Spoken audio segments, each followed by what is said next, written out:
All right, welcome to JCCR Racing.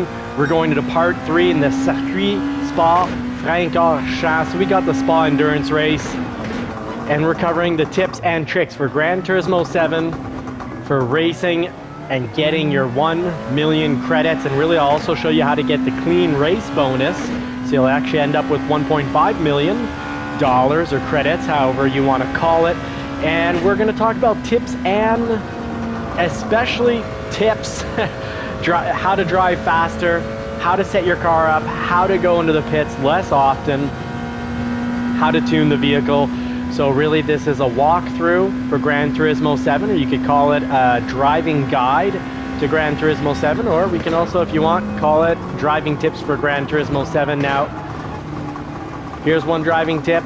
I am an intermediate player, so I'll be doing some things really well and some things really poorly, and that gives us a chance to learn and grow together. So please help learn and grow. If you're a pro, or whatever skill level you are, you got tips to share them. We're a community here, so subscribe, be part of the community, part of the racing crew at JCCR Racing. So as you can see, the track is still wet. The sun, this is sunrise, and the sun hasn't had a chance to dry the track yet. Now there are some dry spots and there are some very dangerous wet spots. So let's cover that right now as the first thing. Then later we'll talk about, keep watching to hear about tuning and vehicle selection, what vehicles excel, what vehicles, well, they all excel, they all have their strengths and weaknesses, pros and cons. It's about matching that to our own pros and cons. So the track, let's talk first the track. After the rain, it looks, right now it looks decent, right? So you think, oh, I'm just gonna give it some throttle. Well, watch. Well, full throttle in a higher gear coming out of a corner, you're okay. But right now I want to be still easy on the throttle, easy on the brakes, meaning I don't just stomp down on the brakes or stomp down on the throttle. Our wets are finished, so we have to go into pits. You really need to keep your eye on your tires, and when you're running wets, they will drastically wear once the track starts to dry out. So right now the curbs are extremely wet. Even the track could be almost completely dry. We don't fully have our channel yet, but you definitely want to follow the dry channel of the track. But the curbs, the red and yellow ribbons, the candy canes, they are gonna stay wet for quite some time. They're the last thing to dry out, and they're just swamped. So now we go with racing intermediate tires, but before the end of the race we'll need another pit stop, or we can go with racing hard. Now the racing hard won't have any space for getting that water out, so big choices here. Racing intermediate tires would be the safest because we might slip out on the racing hard, but because the sun's come up and because this is a 24-hour race, endurance race, can we survive it? Will we survive it? A lot of that comes down to damage on the vehicle and tire selection and playing out your fuel right. So we've got 20 minutes left. We theoretically, now that we have the race tires on, if we would have gone to intermediate tires, we're pitting again, and we're not lasting the full 20 minutes. A pit is roughly, well, we'll see it right here, but I'd say it's roughly about 50, it's about a minute lost, 50 seconds. So going with the racing hard, got to be careful not to go out on that outline. You don't want to get in the habit of getting a 4-second penalty. So all it means putting on the race hard is we can now last 20 minutes, but the fuel won't. So there's your radar for watching cars around you. So let's run it at 4 to make sure we last, and 4 for the fuel air ratio. And we can always turn it down later. But the big thing is going to be with these racing hard tires, there's no treads on them. They're made for sticking. They're not made for expelling water. So we need to make sure we stay, no matter what, in the dry channel. So you can see that we've got a bit of a dry channel here. We got to stick to it, and we still have to do some early braking and ease into the accelerator accelerator pedal when we're coming out of a corner. We're still 8.7 seconds ahead, and we can know if we're driving too slow or too fast based on whether that 8.7 seconds goes up or down. We see it really coming down quickly. So it lets us know we can drive a little faster. Mind you, everyone else could be on intermediate tires, meaning we're at a disadvantage now, but we'll be at a huge advantage in about 3 minutes. So the track has started to dry up earlier than many of the times that I've raced Spa. Many other times I probably would have gone with intermediate tires if it was still, you know, a slight rain, or if it looked like there's chances of the rain coming back. Now let's talk about tuning. If you're going to take a GR3 car because you want to practice so that, you know, you're used to a certain or a few GR3 or GT3 cars, that way when you'll be more be ready to go online and more used to the vehicles. Well, if you want to improve your online game in your career mode for a GT7, Gran Turismo 7, here's an idea. Take a GR3 car, even though this race is going to be a little harder with a GR3 car. You have to brake earlier, brake at the 100 mark. Here you can brake well after, almost at the 50, just before the 50. But if you take a GR3 car and you want to go faster, go tune it with a mid-range turbo. A mid-range turbos or a high-range turbo, but I prefer the mid-range turbos. Because like here I'd have more power, but yes, I can always downshift. But I like the mid-range turbo because when you're coming out of a corner, if you're shifting up into a higher gear, so less torque is going to the wheels, so you have much less chance of spinning out. Well, that's where the mid-range turbo will come in nicely. You'll have that mid-range power.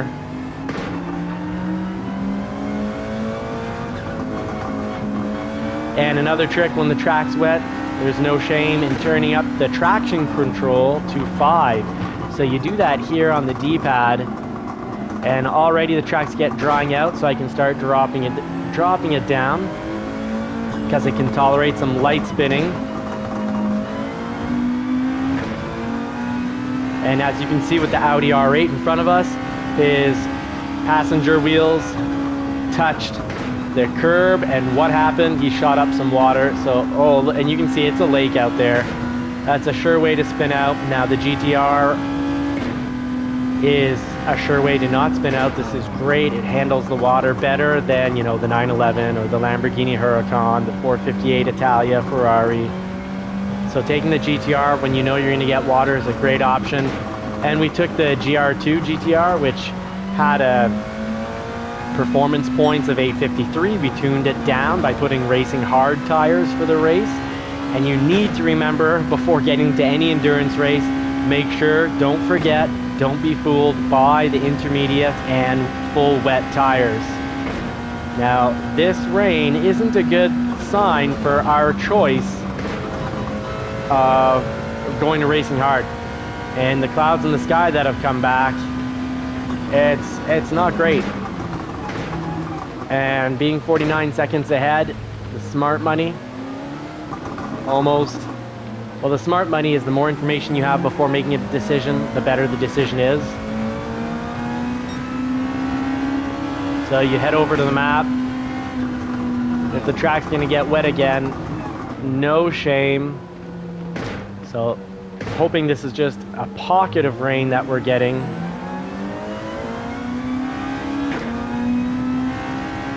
But there are a few smaller dark clouds. We'll just have to watch long enough to see where they're moving, how they're moving those clouds. So you keep an eye on that. It's a 50-second pit. We've got tires that can definitely last to the end of the race. So if the track is only damp, oh well, we have to brake earlier and we have to be easier on the accelerator pedal. We just need to be patient. Slower is faster. You lose a lot of time spinning out, and you also lose a lot of time if you go off the track. So going into a bend slowly so you can really get to the apex and then start accelerating far earlier overall. I know it doesn't seem like you're going to be faster, but you will. It always feels like you'll be fastest if you just drive to the absolute furthest point before the bend, the turn, and then slam on the brakes. But it's just not the case. You just need to position yourself so that, you know, you pedal down earlier on the accelerator. Pedal to the metal action. Now, even though we're offline, the computer can be a little into putting you into the wall, which happened in part 2 of this video. So we're in part 3 of this endurance race. Breaking it up. I think most viewers prefer to have a 20-minute video to watch here and there, as opposed to one 1 hour long video. Either way. So there we used motor braking, engine braking to help us make that corner, because if I hit the brakes with the steering wheel turned like that, I was likely spinning out, especially in, you know, one of the mid-engine rear-wheel drive vehicles. This is front engine, and if I'm not mistaken, all-wheel drive, and it's a fantastic all-wheel drive system.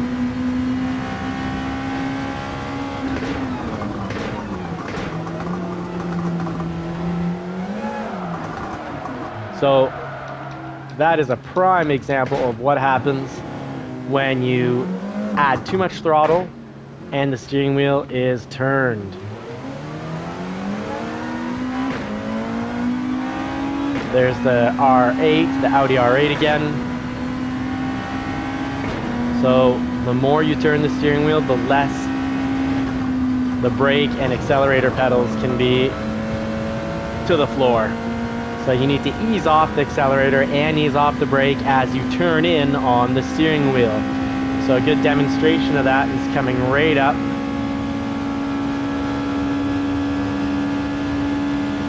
So brake a little earlier and do half braking from further away to not lose control. And then as I get into the accelerator, less acceleration, all the way to full acceleration between, like here, we're steering wheel's 2 turn to be on full throttle. And also turning up, the track's wet again, so we can go back to traction control and put it back to traction control 5. Because we are running on racing hard tires. So hard compound. When you know you're in thick water and you don't have the right tires for it, it is best to be pretty light on the throttle.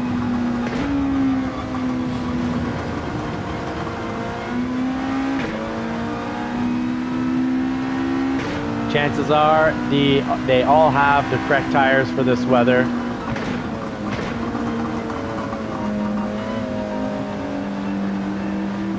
Right now on the weather report, just gonna need to be your best friend during these endurance races, as they throw all sorts of weather conditions at you. And you can see our 51-second lead over 1 lap, we lost 7 seconds. So at this rate,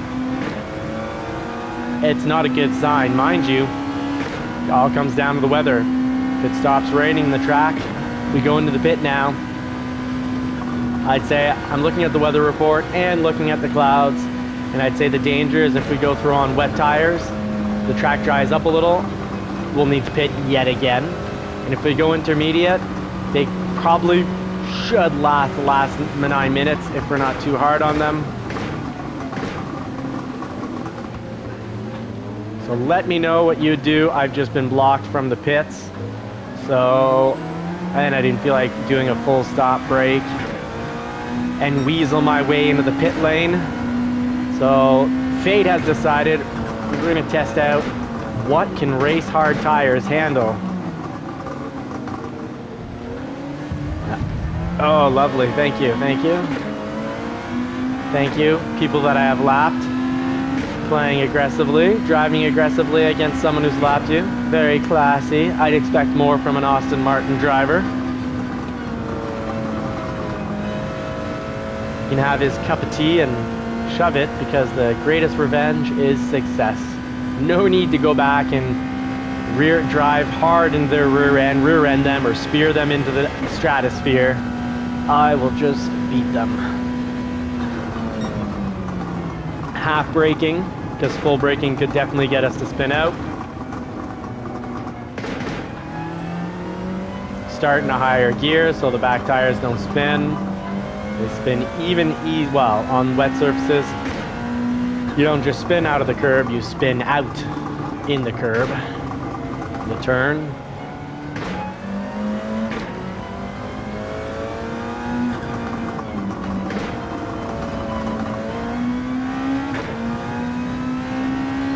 So now we can start driving faster, and it's good because we did yet another lap and lost over 7 seconds. So at that rate, second place would have been passing us. But now second place, if he had more speed on us, likely had intermediate tires, and he's likely in the last 7 minutes either going to wear them to the bone and slow down for the last few minutes, or go into pit. And that is, you know, some of the tips that you really want to keep in mind and apply to win. You can win endurance races being slower every lap, but by being a defensive driver, like we were right there. The NSX tried to take us out. A little jealousy since he's been lapped.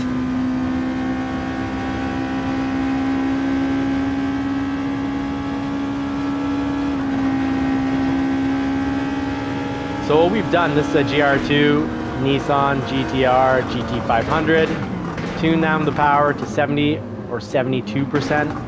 Threw on racing hard tires. Made sure that we bought the wet tires and the intermediate tires. And for a little money invested, we'll get 1.5 million credits.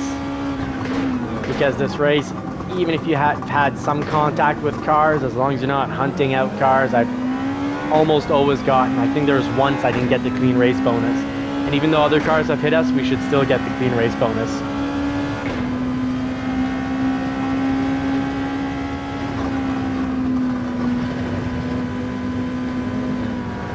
Woohoo! Now, had we driven in the back of that beautiful Mercedes AMG, which is an absolute tank online, and by tank I mean other cars will come and spear you and they'll crash themselves out. I've seen it right in front of me. Car went in, T-boned the side door, and basically bounced off the AMG and then got rejected, and the car ended up in the wall. So now these conditions are starting to get really nice. Just the curbs, you can hear the water. The curbs, or the candy canes, are still wet, so we're not gonna go to the fullest on them. Test out a little. Yeah, it's pretty decent. This corner is an especially wet corner because it's on a slant down, so all the water accumulates to the passenger side of the vehicle off track. So I'm being careful.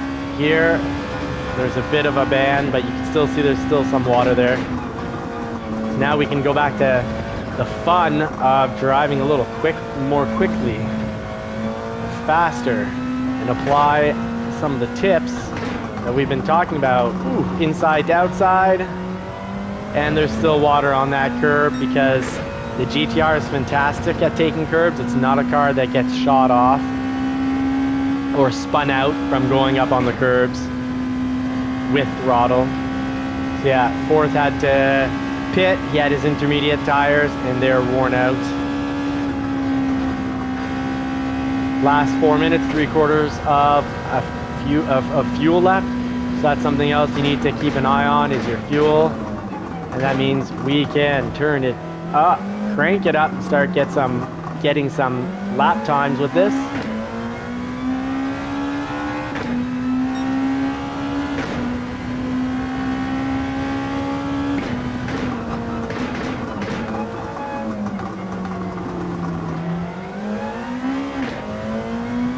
The GTR is one of the best cars for not spinning out. I was pretty hard on the throttle there and I would have been spun out. So if you're a beginner or intermediate driver, I highly recommend the GTR. The BRZ is also great. Easy cars to drive. The McLaren is another. The NSX is a little step up. I've described them in order, ease of driving. And the GTR is good online because it doesn't get pushed around very easily.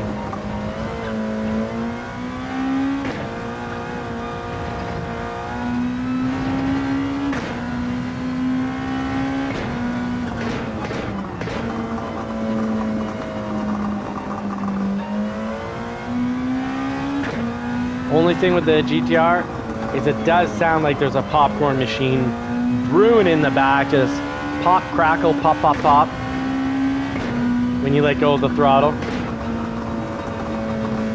Or a bingo ball machine.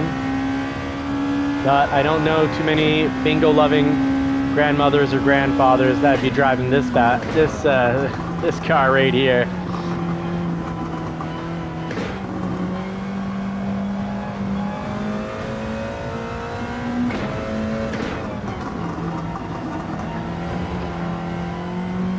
So you definitely want to stay in the dry channel. So get back into the dry channel just because I don't want to risk a spin out.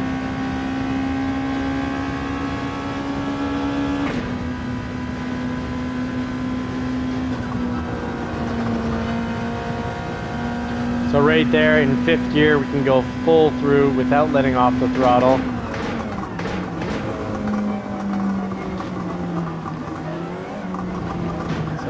Really stable, easy to drive. We can bring this down to a 219, I would think.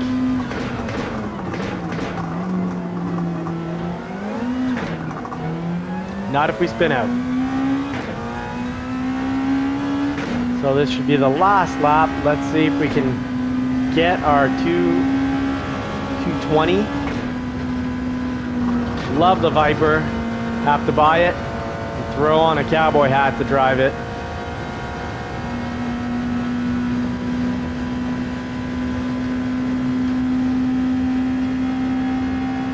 So through the last section there, if you've tuned down a GR2 vehicle like we have, you can go through without letting go of the gas. That's unfortunate, so we're gonna lose a half second there. Had one hand on my glass of water.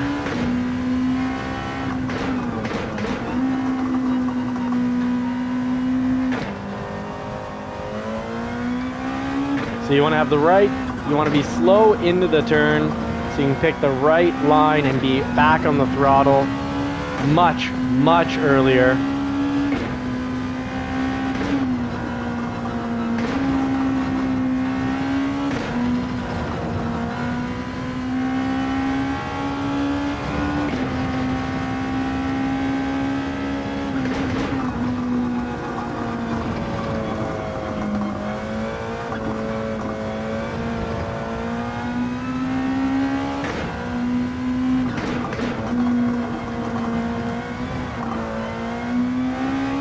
Such a sturdy, great handling vehicle. It doesn't feel light, feels a little heavy, and that's fine because on or offline you'll enjoy this car, but especially online, the GTR GT3 car does not get pushed around. And here I love it for the endurance race because we can drive through that corner with ease. No slowing down, no off of the accelerator, just on it the whole time. So we lost our 220 there through those last 2 turns, I'd say. Yeah, we lost a good bit of time. But the tricks and the tips are there. So this has been your walkthrough or your guide to racing in Gran Turismo, especially for the endurance race. That's how I survived the 24 hours of Spa endurance race at the Circuit de Spa Francorchamp.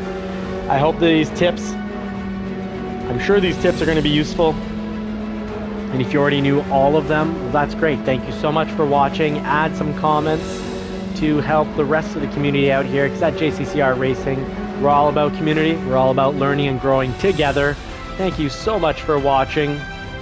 So at least we did have the fastest lap time, even though we should have came in 1 or 2 seconds faster. And let's see our reward. Does Doggy get a biscuit? Yes. World Touring Car 800 Spa 24-hour layout. Prize money 1.5 million. We're now going to be in a good position that when one of the legendary cars come up, something similar to the Nissan RC92 or the Porsche 962, incredible GR1 cars that you can tune down for this course and have the easiest time, we'll be in a position to buy one of those vehicles. Now, until next time, I wish you all more cars and more power, and hope you get to put the pedal to the metal sometime real soon. In the meantime, so glad that you watched the video. Thank you so much. Greatly appreciate if you like, subscribe, and turn bell notifications on to GCCR Racing. Until next time, folks, look at that beautiful car. Driving in style. Definitely not the most beautiful car, but it takes the bendies so incredibly well because it has more downforce, and the downforce makes a big difference. What was that? Fire in the sky that we saw? That was weird. Love the looks of the Porsche 911, and it's great at this race, but it doesn't like the curves. So it's definitely not your landscaping, lawn mowing business vehicle. Unlike the GTR. GTR, you go too much on the curb, off of the curb, you get some grass, you stay in control. The 911, the back end swings out, you spin into another stratosphere. Same thing for the Lamborghini Huracan, the 458 Italia from Ferrari. McLaren's not too bad, it's pretty sturdy. But the BRZ, the Subaru BRZ, is another great option if you want an easy to drive vehicle.